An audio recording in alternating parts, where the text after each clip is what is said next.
সবসময় chicken mutton বাদ দিন দেখি, আজকে শিখবো একটা ভেজ স্যান্ডউইচ। গ্রেট করে নিয়েছি গাজর, ফাইন চপ করে নিয়েছি ক্যাপসিকাম আর পেঁয়াজ, সঙ্গে দিয়ে দেবো গোলমরিচের গুঁড়ো আর অ্যাড করব নুন। অবশ্যই সঙ্গে নিয়ে নিয়েছি অনেকগুলো পাউরুটি। এরপর দেবো একটা চিজি স্প্রেড সস। আপনাদের কাছে না থাকলে মেয়োনিজ বা চিজ যে কোনো কিছু অ্যাড করতে পারেন, তবে একদম কিপটেমি করবেন না।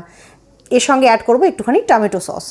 ব্যাস, তারপর আর কি একটা চামচ দিয়ে খুব সুন্দর করে মিক্স খুব সুন্দর করে মিশ্রণটাকে মেখে নেবেন। এবার পাউরুটিগুলো একটা পাত্রে রেখে তারপর তার মধ্যে সেই মিশ্রণটা বেশি করে দিয়ে পাউরুটির মধ্যপ্রদেশ থেকে বর্ডার লাইন পর্যন্ত খুব ভালো করে স্প্রেড করবেন, যাতে যেখানেই কামড়ান খুব সুন্দর একটা টেস্ট আসে। এরপর আমি নিয়ে নিয়েছি একটা প্রেস্টিজের এরকম স্যান্ডউইচ গ্রিলার। আপনাদের কাছে না থাকলে নর্মাল তাওয়াতেও বাটার স্প্রেড করে শেখে নিতে পারেন। তো এখানে এরকমভাবে বেশ কিছুক্ষণ গ্রিল করার পরেই রুটিটা দাঁড়াবে ঠিক এইরকম। তো এই স্যান্ডউইচটার ওপর গরম গরম একটু বাটার দিয়ে নেবো আর দিয়ে নেবো হালকা করে একটু গোলমরিচের গুঁড়ো। স্যান্ডউইচ তো রেডি। এবার এই স্যান্ডউইচের সঙ্গে আবার খেতে হয় একটা স্পেশাল রোল অন এগ। কি রোল অন এগ জানেন না? দেখুন, ডিমটা ওপর থেকে ঠিক এইভাবে সেদ্ধ হবে, কিন্তু কাটার পর ভেতর থেকে এইভাবে কুসুমটা রোল অন করে বেরিয়ে আসবে। একেই বলে রোল অন এগ। তো খেয়ে ফেলুন